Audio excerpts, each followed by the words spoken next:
Olá. Já parou para pensar o que realmente, define a medicina? Parece óbvio, né? Alguém fica doente, procura ajuda, é tratado. Simples. Sim, à primeira vista parece direto. Mas, se a gente olha mais de perto, essa interação tem uma profundidade, umas implicações que vão muito além da ciência pura, né? Com certeza, Hipócrates já falava, lá atrás, em aliviar o sofrimento. Depois, na Idade Média, veio o consolar sempre. Exato. Mas a pergunta fica: será que a medicina tem uma filosofia própria?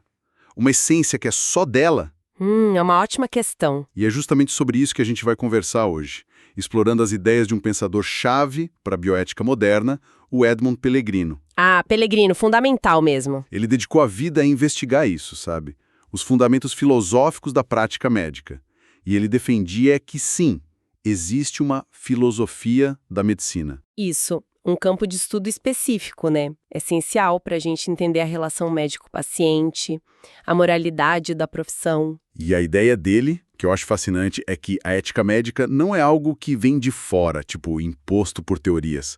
Ela brota dali, daquele momento. Do encontro, né? Isso. Do encontro entre quem está sofrendo e quem se oferece para ajudar. Exatamente. E essa é a nossa conversa de hoje, vale dizer, se inspira bastante nas reflexões lá da série e os livros que me tornaram quem sou, do Dr. Dario Santucci. Afim, o Dr. Dário, que também ressalta a importância de pensadores como Pellegrino para a prática hoje em dia. Pois é. Então, vamos mergulhar aqui nas nossas fontes, nos artigos que analisam Pellegrino, para entender o que ele propunha, por que isso ainda ecoa tanto. E como essas ideias conversam, ou talvez até entram em conflito com os desafios atuais, né? Como a inteligência artificial na saúde, por exemplo. Isso. Ok, vamos lá. Desempacotar essa ideia.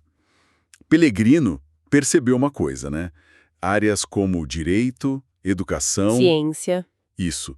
Todas têm suas filosofias que questionam seus próprios fundamentos. Aí ele perguntou, por que não a medicina? Exato. E ele não estava falando só de aplicar lógica ou ética na medicina. Nem daquelas reflexões mais soltas, tipo diário de bordo de médico, sabe? Não, não. Isso ele até chamava de filosofia médica, algo mais pessoal, informal. Certo. O que ele propôs como filosofia da medicina é algo mais buscado, mais estruturado. É uma investigação crítica, sistemática sobre a própria medicina. Ela pergunta quais são os conceitos centrais. Os métodos são válidos? Quais pressupostos estão escondidos ali? O que, no fundo, é a medicina? E o que faz dela algo único? Entendi. Junto com o David Thomasman, que colaborou muito com ele, Pellegrino dizia que essa filosofia tem uma base ontológica. Ontológica? O que seria isso? É a parte que investiga o ser da medicina, sabe? Sua natureza fundamental, a razão dela existir. E junto com isso, tem a dimensão ética. Qual é o dever ser da medicina? Qual a finalidade moral dela? Ah, tá. Então não é só teoria. Não mesmo. Tem um componente normativo forte, voltado para a prática. Diz como as coisas deveriam ser. E de onde vem essa finalidade? Olha, aí que está o ponto interessante. Pellegrino, que tinha uma influência da filosofia aristotélico-tomista, via a medicina com um fim, um telos. Um propósito. Isso, um propósito, o bem do paciente. Mas, e isso é crucial, ele não achava que essa finalidade vinha de teorias éticas de fora, sabe? Prontas para serem aplicadas. Não. Ele defendia que a filosofia da medicina tinha que achar seu próprio caminho. Um caminho que nasce da realidade do encontro clínico. A ética nasce da ação concreta. Então, a chave de tudo está nesse momento do encontro. A pessoa doente e quem pode ajudar. Precisamente. Pellegrino e Thomasman colocam essa relação médico-paciente como ponto de partida, ontológico e moral. A pedra fundamental. Faz sentido. Como disse um bioeticista português, o Daniel Serrão, que é citado numa das fontes, a essência da medicina é isso. Um ser humano inquieto ou perturbado procura outro ser humano e pede-lhe ajuda. Uma definição simples e poderosa. Muito. É nesse ato, nessa interação, que a medicina acontece de verdade.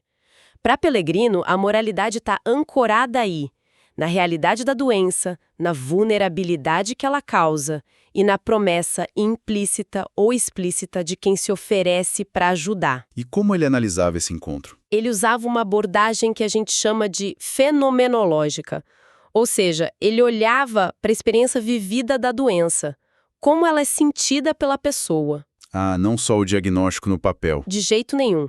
A doença não é só um defeito biológico. Ela cria uma vulnerabilidade profunda.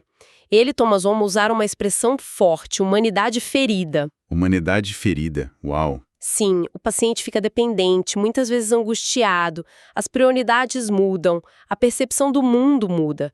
O próprio corpo pode virar um tirano, exigindo atenção constante. Entendi. Por isso é tão importante diferenciar disease, a doença, como o médico vê, a entidade objetiva, de illness. A enfermidade, como o paciente sente, a experiência subjetiva de estar doente. Compreender a illness. Exato.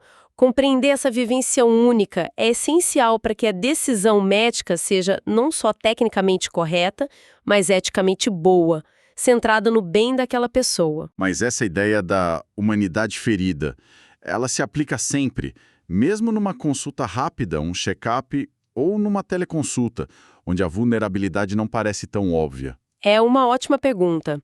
Pellegrino diria que sim, que a dinâmica fundamental ainda está lá, mesmo que de forma mais sutil. Como assim? Olha, mesmo quem busca um médico para prevenção, faz isso por uma preocupação com a saúde, uma consciência da própria fragilidade, da finitude, né? Verdade. A tecnologia pode mediar, mas não elimina a diferença de conhecimento, a dependência do paciente em relação ao profissional. A ferida pode não ser aguda, mas a possibilidade da doença e a necessidade de confiar no outro, isso está sempre ali, sustentando a base moral da relação. Entendi. A tecnologia seria um meio, então. Um meio, não um substituto, para essa relação fundamental na visão dele. Ok. Se o encontro e a vulnerabilidade são o ponto de partida, qual seria o destino? O que é exatamente esse bem do paciente? O telos da medicina para Pellegrino. Esse bem é bem mais complexo do que só curar a doença. Pellegrino detalhou isso em 4 níveis, sabe? Que se conectam. 4 níveis, quais seriam? Bom, primeiro tem o bem biomédico. É a parte técnica, né? Usar o conhecimento certo para diagnosticar, tratar, curar ou aliviar, restaurar o funcionamento do corpo e da mente na medida do possível. É a base. Certo, o esperado. Mas não é só isso. Segundo, tem o bem percebido pelo paciente. O que aquela pessoa considera como bom para ela. Quais as preferências dela, os valores, os objetivos de vida, a interpretação dela dos riscos e benefícios. A autonomia do paciente, então. Exato. Reconhecer a perspectiva única dele. Terceiro, vem o bem do paciente como ser humano. Isso vai além da doença e das preferências. É respeitar a dignidade da pessoa, tratá-la como um fim em si mesma. Aqui entram os princípios da bioética. Isso. Beneficência, não maleficência, justiça, autonomia. Tudo isso está nesse nível. E por último, o 4º nível, que talvez seja o mais abrangente e desafiador. Que seria? O bem espiritual ou o bem último do paciente. É reconhecer que a pessoa pode ter propósitos, valores, crenças que vão além do bem-estar físico ou material. Interessante. É considerar a busca por significado da pessoa, aquilo que ela vê como seu summum bonum, seu bem maior, é olhar para a pessoa inteira. Então não é só consertar a máquina. É entender o mapa da vida da pessoa, respeitar a dignidade dela e até considerar essa dimensão mais profunda. Uau! Bem mais exigente que a visão técnica. Totalmente. Essa ideia de inteireza é central. E você mencionou que até a origem das palavras ajuda a entender isso, né? Sim, a palavra medicina vem do latim medere, que não é só tratar, mas também saber o melhor caminho, ponderar. E saúde, do latim salus, tem a mesma raiz de salvo, que significa inteiro, intacto. Que legal. E essa raiz latina se conecta ao grego holus, que é inteiro, completo, de onde vem holístico. Alguns até ligam holos à raiz de holy em inglês, santo, sugerindo essa busca por uma integridade que vai além do físico. Então o objetivo é ajudar a pessoa a reencontrar ou preservar essa inteireza. Exatamente. Buscar o bem maior dela, não só corrigir um defeito biológico. Agora faz todo sentido aquela frase famosa do Pellegrino: a medicina é a mais humana das ciências e a mais científica das humanidades. É por causa disso, dessa articulação entre o técnico e o humano. Perfeito. A medicina exige o máximo rigor científico, ela é ciência. Mas ela acontece numa relação humana única, cheia de subjetividade, a experiência da doença, medos, esperanças, valores. E nenhuma ciência sozinha dá conta disso. Não dá. Biologia, psicologia ajudam, mas não cobrem tudo. As humanidades, filosofia, literatura dão insights sobre o que é ser humano, estar doente. Mas a medicina tem essa finalidade prática única, agir para o bem daquela pessoa que pediu ajuda. Ela une o saber e o fazer, a ciência e a ética prática. É uma visão muito bonita, inspiradora. Mas, nossa, parece colocar um peso enorme nos ombros dos profissionais, né? Quais os desafios práticos disso no dia a dia? Os desafios são muitos e o próprio Pellegrino reconhecia. Um bem concreto é como buscar esses 4 níveis do bem quando o paciente não pode dizer o que quer ou o que valoriza. E é verdade. Bebês, pessoas com demência avançada. Exato. Recém-nascidos, crianças pequenas, pessoas com deficiência intelectual severa, estado vegetativo. Nesses casos, como o Pellegrino mesmo diz, a gente só acessa diretamente o bem biomédico, o que é tecnicamente bom para o corpo, e o bem como ser humano, respeitar a dignidade. E os outros 2 níveis, o bem percebido e o espiritual. Ficam inacessíveis diretamente, né? Aí o médico, a equipe, agem como guardiões, buscando o melhor interesse geral, muitas vezes ouvindo a família, seguindo diretrizes. Complicado. E tem mais desafios. Outro ponto de tensão constante é o equilíbrio entre a autonomia do paciente e a integridade moral do médico. Como assim? Com a valorização da autonomia, às vezes surge a ideia de que o bem é só o que o paciente quer e o médico é um mero técnico para fazer aquilo. Tipo um cumpridor de ordens. Isso. Mas e se o paciente quer um tratamento inútil? Ou algo que vai prejudicá-lo? Insistir que o médico faça qualquer coisa, mesmo contra o conhecimento médico ou a ética, viola a própria consciência do profissional. Transforma ele num robô. Exato. Pellegrino defendia um diálogo, uma parceria. A autonomia é respeitada, mas dentro dos limites da boa prática e da integridade do médico. E para lidar com essa complexidade toda, com esses dilemas, imagino que não baste só boa intenção. Pellegrino falava muito em virtudes, né? Ele mencionava a phronesis. O que é isso exatamente? Sim, as virtudes são centrais para ele. Ele dizia que para se dedicar de forma consistente ao bem do paciente, o médico precisa cultivar certas qualidades de caráter. Quais, por exemplo? Ele destacava a confiabilidade, ser digno da confiança, né? A compaixão, não só sentir, mas agir, a honestidade intelectual, a coragem para defender o paciente e a capacidade de suprimir o próprio interesse quando ele conflita com o do paciente. E a tal da phronesis? A phronesis, em grego aristotélico, não é só cautela, é a sabedoria prática, a capacidade de discernir qual é a ação correta e boa naquela situação específica, considerando tudo, a técnica, os valores, os 4 níveis do bem. É a virtude que guia as outras, então. Exatamente. Para o Pellegrino, o médico não está sozinho, faz parte de uma comunidade moral unida por essa promessa de fidelidade ao bem do paciente. Fascinante essa ideia da prudência. Mas, e a própria ideia de uma filosofia da medicina? Foi bem aceita? Teve críticas? Sim, claro. Teve debates importantes. O próprio Pellegrino estava, de certa forma, respondendo a um certo descaso da filosofia com a medicina. Mas mesmo depois que ele ajudou a firmar o campo, surgiram contestações. Tipo? O Arthur Kaplan, por exemplo, um bioeticista bem conhecido, questionou se era mesmo um campo autônomo ou se as questões não poderiam ser resolvidas dentro da filosofia da ciência ou da ética aplicada, se era só um ramo aplicado de outras filosofias. E houve outras críticas? Sim, outros, como Kevin Wildes, vieram com uma visão mais sociológica, pós-moderna. Defenderam que a medicina é, na verdade, uma construção social. Como assim? Construção social. Que os conceitos doença, saúde e as práticas são moldados pelo contexto social, cultural, histórico.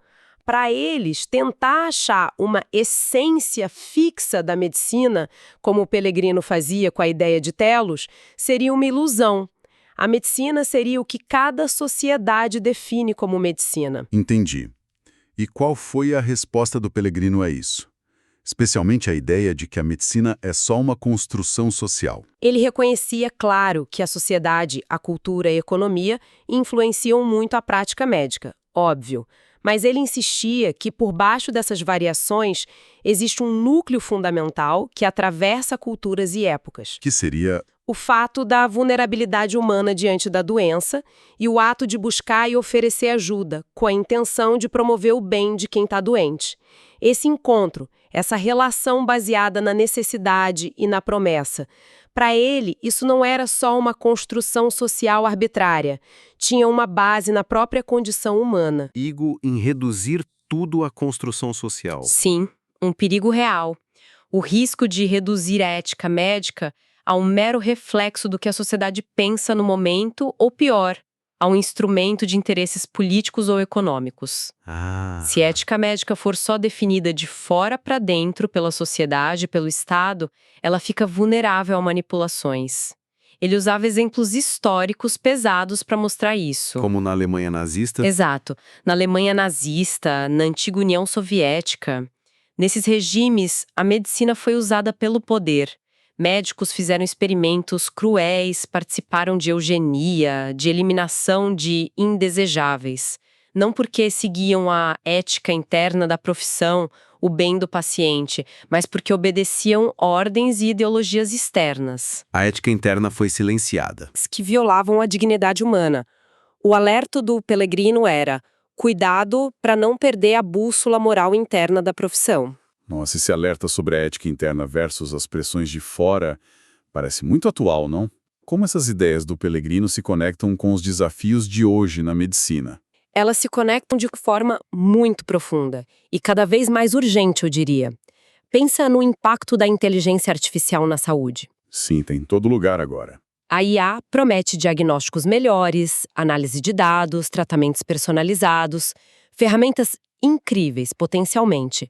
Mas, olhando pela lente do Pellegrino, surgem perguntas éticas cruciais. Tipo, Um algoritmo pode ter frônesis, aquela sabedoria prática para discernir o certo em situações únicas, pesando valores que não dá para medir? difícil imaginar. Uma IA pode entender de verdade a humanidade ferida? A experiência subjetiva, a illness, com toda a carga emocional, existencial? É complicado. Um sistema de IA pode se comprometer genuinamente com o bem integral do paciente naqueles 4 níveis, incluindo o bem percebido por ele, os valores dele, o bem espiritual?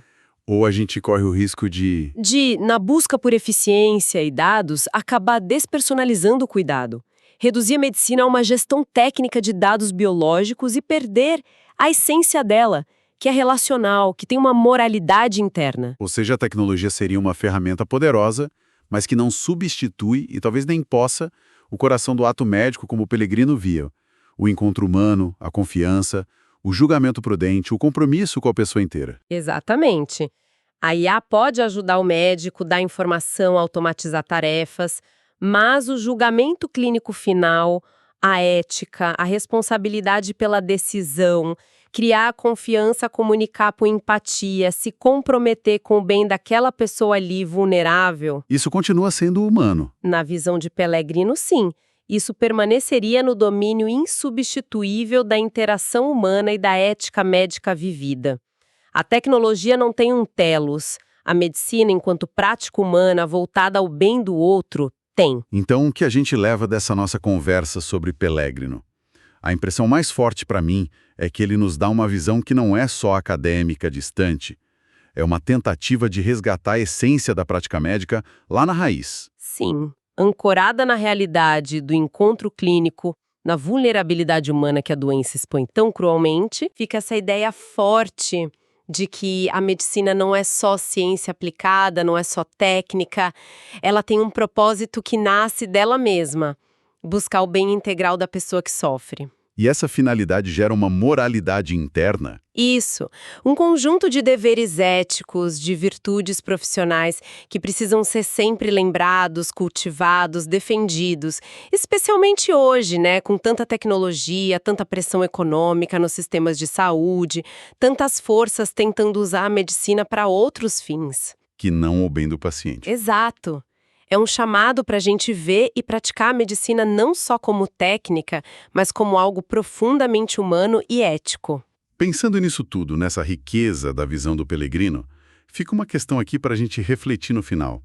Ele deu tanto importância para entender a experiência da doença, para a necessidade do médico cultivar virtudes como a prudência, a compaixão, para buscar essa inteireza do paciente. Sim, Mas aí a gente olha para a realidade de muitos sistemas de saúde hoje. Superespecialização que fragmenta o cuidado, consulta cada vez mais rápida, pressão por produtividade, a tecnologia mediando tudo. pois é. A realidade é dura. Será que a própria estrutura, como a medicina está organizada hoje, não acaba afastando a gente dessa filosofia que o Pellegrino defendeu tanto? Como é que a gente pode, nesse cenário, preservar essa visão mais holística, focada na pessoa inteira? É a grande questão, né? Fica aí a reflexão.